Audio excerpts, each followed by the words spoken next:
கடன் இல்லாத வாழ்க்கை ஒரு கனவு அல்ல, அது ஒரு சாத்தியம். அதற்கான வழி என்ன என்று ஒரு நிமிடத்தில் சொல்கிறேன்.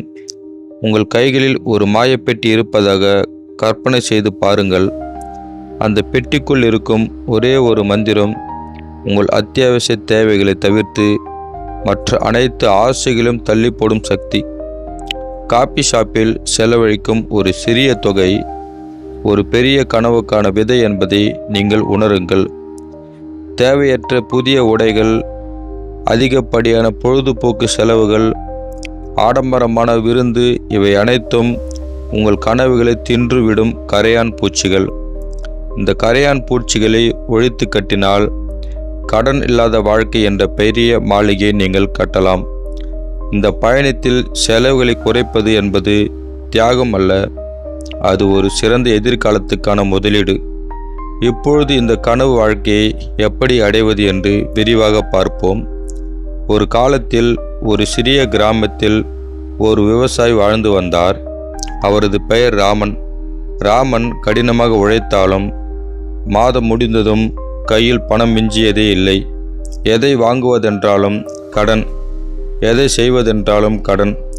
ராமன் ஒரு நாள் இரவு வானத்தை பார்த்தபடி யோசித்தார். இந்த கடன் சுமை எப்பொழுதுதான் தீரும்? அவரது அருகில் இருந்த ஒரு ஞானி, ராமன், நீ உன் வாழ்க்கையை ஒரு படகைப் போல பார். உன் படகில் அளவுக்கு அதிகமாக சுமை ஏற்றினால் அது முழுகிவிடும். அதுபோல் உன் வருமானத்திற்கு அதிகமாக செலவு செய்தால் நீ கடனில் மூழ்கி விடுவாய். உன் செலவுகளே உன் படகின் சுமை. தேவையில்லாத சுமைகளை குறைத்தால் உன் படகு இலகுவாக பயணித்து நீ விரும்பிய இடத்தை சென்றடைவாய் என்றார்.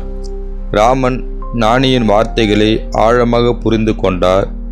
அன்று முதல் அவர் தனது வாழ்க்கையில் தேவையில்லாத செலவுகளை குறைக்கத் தொடங்கினார். அவர் எப்படி இந்த கடன் சுமையிலிருந்து மீண்டு நிம்மதியான வாழ்க்கையை வாழ்ந்தார் என்பதை பற்றி இந்த தொடரில் பார்ப்போம். கடன் இல்லாத வாழ்க்கை, செலவுகளை குறைப்பது எப்படி? கடன் இல்லாத வாழ்க்கையை அடைவதற்கு நமது செலவுகளை குறைப்பது மிக முக்கியமான ஒரு படி. இதை செய்வது கடினம் என்று தோன்றினாலும் சரியான திட்டமிடல் மற்றும் மன உறுதியுடன் இருந்தால் இது சாத்தியமே. எந்தெந்த பகுதிகளில் செலவுகளை குறைக்கலாம் என்று விரிவாக பார்ப்போம். அத்தியாவசியமற்ற செலவுகளை குறைத்தல். ஆசைகளை கட்டுப்படுத்துவது எப்படி? அத்தியாவசியமற்ற செலவுகள் என்பவை நமது அடிப்படை தேவைகளை தாண்டி அது ஆசைகளை பூர்த்தி செய்யும் செலவுகள். இவை ஆரம்பத்தில் சிறியதாக தோன்றினாலும் நீண்ட காலப்போக்கில் பெரிய நிதி சுமையை ஏற்படுத்தும். பொழுதுபோக்கு செலவுகள். வார இறுதி நாட்களில் நண்பர்களுடன் விலை உயர்ந்த ஓட்டல்களில் உணவு உண்பது, ஒவ்வொரு புதிய திரைப்படத்தையும் திரையரங்குகளில் பார்ப்பது, அல்லது அடிக்கடி வெளியிடங்களுக்கு சென்று செலவழிப்பது போன்றவற்றை தவிர்க்கலாம். உதாரணமாக, ஒரு காபி ஷாப்பில் ஒரு மாதத்திற்கு ரூபாய் 1500 செலவழித்தால் ஒரு வருடத்திற்கு ரூபாய் 18,000 வீண். இதற்கு பதிலாக வீட்டில் திரைப்படங்களை பார்ப்பது, நண்பர்களுடன் வீட்டிலேயே சமைத்து மகிழ்வது, பொது பூங்காக்களில் நேரம் செலவிடுவது போன்ற குறைந்த செலவிலான பொழுதுபோக்குகளை தேர்வு செய்யலாம். இது பணத்தை மிச்சப்படுத்துவதுடன் குடும்பத்தினருடனும் நண்பர்களுடனும் நேரத்தை செலவிடலாம். ஆடம்பர பொருட்கள். புதிய மாடல் செல்போன்கள், விலை உயர்ந்த உடைகள், விலை உயர்ந்த அழகு சாதன பொருட்கள் போன்றவற்றை தேவையில்லாமல் வாங்குவதை தவிர்க்கலாம். ஒரு பொருளை வாங்கும் முன், இது எனக்கு உண்மையிலே தேவையா அல்லது நான் அதை சொந்தமாக்கி கொள்ள விரும்புகிறேனா என்று உங்களையே கேட்டுக்கொள்ளுங்கள். பயன்படுத்தப்பட்ட பொருட்களை வாங்குவது அல்லது சலுகை காலங்களில் பொருட்களை வாங்குவது போன்ற உக்திகளை கையாளலாம். உதாரணமாக, போனை தேவையில்லாமல் ரூபாய் 30,000க்கு செலவழிப்பதற்கு பதிலாக அதே செயல்பாடுகளை கொண்ட சற்று பழைய மாடலை ரூபாய் 15,000க்கு வாங்கலாம். மீதமுள்ள பணத்தை சேமிக்கலாம் அல்லது கடனை அடைக்க பயன்படுத்தலாம். பயண செலவுகள். அடிக்கடி வெளிநாடுகளுக்கு பயணம் செய்வது, நட்சத்திர விடுதிகளில் தங்குவது போன்றவற்றை நீங்கள் குறைத்து கொள்ளலாம். இதற்கு பதிலாக உள்ளூரில் உள்ள அழகான சுற்றுலா தலங்களுக்கு சென்று வரலாம். விமான டிக்கெட்டுகளை முன்கூட்டியே முன்பதிவு செய்வது, தள்ளுபடி சலுகைகளை பயன்படுத்துவது அல்லது நண்பர்களுடன் சேர்ந்து கார் புக்கிங் செய்வது போன்றவற்றை செய்வதன் மூலம் பயணச் செலவுகளை கணிசமாக குறைக்கலாம். தினசரி செலவுகளை கட்டுப்படுத்துதல். சிறிய கசிவுகள் பெரிய ஓட்டைகளாகும். தினசரி நாம் செய்யும் சிறு சிறு செலவுகள்தான் ஒரு மாதத்தின் முடிவில் பெரும் தொகையாக மாறுகின்றன. இவை கசிவுகள் போன்றவை சிறிதாக தோன்றினாலும் நீண்ட காலப்போக்கில் உங்கள் பணப்பையை காலி செய்துவிடும். உணவு செலவுகள். வெளியே உண்பது ஒரு பெரிய செலவு. வாரத்தின் 3 நாட்கள் வெளியே சாப்பிட்டால் ஒரு மாதத்திற்கு ரூபாய் 3000 முதல் ரூபாய் 5000 வரை எளிதாக செலவாகலாம். இதற்கு பதிலாக வீட்டிலேயே சமைத்து சாப்பிடுவது சிறந்த வழி. அலுவலகத்திற்கு மதிய உணவு கொண்டு செல்வது, வாராந்திர உணவு பட்டியலை திட்டமிட்டு மளிகை சாமான்களை வாங்குவது, வீணானதை தவிர்ப்பது போன்றவற்றின் மூலம் இந்த செலவுகளை குறைக்கலாம். காபி ஸ்நாக்ஸ் செலவுகள். தினசரி ஒரு காபி ஷாப்பில் ரூபாய் 100 செலவழித்தால் மாதத்திற்கு ரூபாய் 3000 வீண். இதற்கு பதிலாக வீட்டிலேயே காபி தயாரித்து எடுத்து செல்வது அல்லது அலுவலகத்தில் கிடைக்கும் காபியை பயன்படுத்துவது பணத்தை சேமிக்க உதவும். சிற்றுண்டிகளை வெளியிலிருந்து வாங்குவதற்கு பதிலாக வீட்டிலேயே சத்தான சிற்றுண்டிகளை தயாரித்து எடுத்து செல்லலாம். சந்தாக்கள். நீங்கள் பயன்படுத்தாத OTT சந்தாக்கள், நெட்ஃப்ளிக்ஸ், அமேசான் பிரைம் போன்றவை, பத்திரிகை சந்தாக்கள், ஜிம் சந்தாக்கள் அல்லது மொபைல் அப்ளிகேஷன் சந்தாக்கள் போன்றவற்றை ரத்து செய்யலாம். ஒருவேளை நீங்கள் ஒரு வருடத்தில் ஒரு முறை கூட ஜிம்முக்கு செல்லவில்லை என்றால் ஏன் அதன் சந்தாவுக்கு பணம் செலுத்த வேண்டும்? ஒவ்வொரு மாதமும் இந்த சந்தாக்களுக்கு செலவழிக்கும் ரூபாய் 500 கூட ஒரு வருடத்திற்கு ரூபாய் 6000 சேமிப்பாகும். போக்குவரத்து செலவுகள்.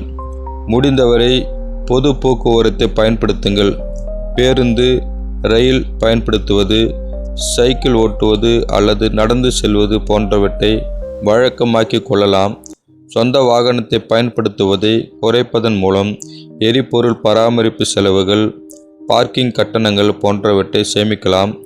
உதாரணமாக, தினமும் 1 லிட்டர் பெட்ரோல் செலவழித்தால் மாதத்திற்கு 30 லிட்டர், அதாவது ரூபாய் 3000 செலவாகும். இதற்கு பதிலாக பொது போக்குவரத்தை பயன்படுத்துவது பணத்தை சேமிப்பதுடன் உடல் நலத்திற்கும் நல்லது. திட்டமிடுதல் மற்றும் பட்ஜெட் போடுதல். உங்கள் நிதி எதிர்காலத்தின் வரைபடம். திட்டமிடல் மற்றும் பட்ஜெட் போடுவது என்பது உங்கள் நிதி ஆரோக்கியத்திற்கான ஒரு வரைபடத்தைப் போல செயல்படும். இது உங்கள் பணத்தின் ஓட்டத்தை நீங்கள் புரிந்து கொள்ளவும் கட்டுப்படுத்தி கொள்ளவும் உதவுகிறது. மாதாந்திர பட்ஜெட். ஒவ்வொரு மாதமும் உங்கள் வருமானம் எவ்வளவு, அத்தியாவசிய செலவுகள் என்ன, பொழுதுபோக்கு, வெளியே சாப்பிடுவது என்று ஒரு பட்டியலை போடுங்கள். இதற்கு 50, 30, 20 விதி ஒரு நல்ல வழிகாட்டியாக இருக்கலாம். உங்கள் வருமானத்தில் 50% அத்தியாவசிய தேவைகளுக்கும், 30% ஆசைகளுக்கும், 20% சேமிப்பு மற்றும் கடன் அடைப்பதற்கு என்று ஒதுக்கி வையுங்கள். செலவுகளை கண்காணித்தல். நீங்கள் செய்யும் ஒவ்வொரு செலவையும் எழுதி வைப்பது அல்லது ஒரு நிதி மேலாண்மை அப்ளிகேஷனை பயன்படுத்துவது உங்கள் பணம் எங்கே செல்கிறது என்பதை புரிந்து கொள்ள உதவும். ஒரு மாதத்திற்கு ஒரு முறை உங்கள் செலவுகளை மதிப்பாய்வு செய்து எந்த பகுதியில் அதிகமாக செலவு செய்கிறீர்கள் என்பதை கண்டறியுங்கள். தேவை மற்றும் ஆசையை தெளிவுபடுத்துங்கள். ஒவ்வொரு முறை செலவு செய்யும் பொழுது இது எனக்கு தேவையானதா அல்லது ஆசையா என்று கேள்வியை உங்களையே கேட்டுக்கொள்ளுங்கள். உதாரணத்திற்கு, உணவு என்பது ஒரு தேவை, ஆனால் ஒரு பிராண்ட் உணவகத்தில் உணவு உண்பது என்பது ஒரு ஆசை. மின்சாரம் ஒரு தேவை, ஆனால் ஏசியை நாள் முழுவதும் ஓடவிடுவது ஒரு ஆடம்பர ஆசை.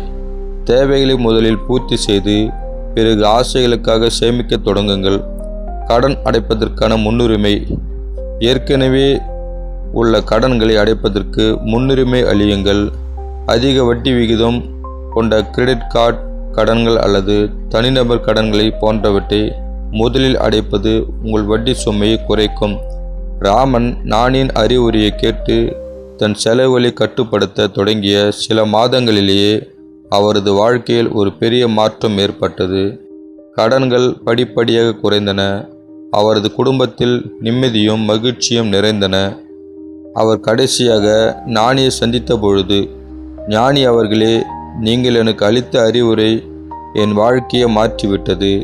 கடன் இல்லாத வாழ்க்கை என்பது எவ்வளவு நிம்மதியானது என்பதை இப்பொழுது உணர்கிறேன் என்றார். அதற்கு ஞானி புன்னகைத்து, ராமா, இது வெறும் அறிவுரை மட்டுமல்ல, இது வாழ்க்கையின் தந்திரம். உன் கைகளில் உள்ள பணம் உனக்கு சுதந்திரத்தை தர வேண்டும், கடனை அல்ல. நீ உன் பணத்தை பயன்படுத்துவனாக இருக்க வேண்டும், பணம் உன்னை பயன்படுத்துவதாக இருக்கக்கூடாது. நினைவில் கொள், ஒரு பைசா சேமிப்பது ஒரு பைசா சம்பாதிப்பதற்கு சமம் என்றார்.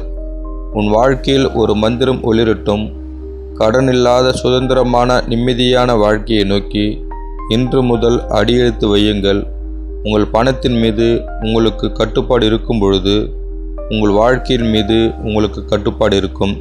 இந்த கட்டுப்பாடு தான் நிஜமான செல்வம். இப்பொழுது சொல்லுங்கள், இந்த கட்டுப்பாடு உங்கள் வாழ்க்கையில் எப்படி ஒரு மாற்றத்தை கொண்டு வரப்போகிறது என்று. நாம் அடுத்த வீடியோவில் சந்திக்கலாம். இன்னொரு அழகான சிந்தனை வரிகளுடன் நாளை சந்திக்கிறேன். அதுவரை உங்களிடமிருந்து விடை பெறுவது உங்கள் ராஜா.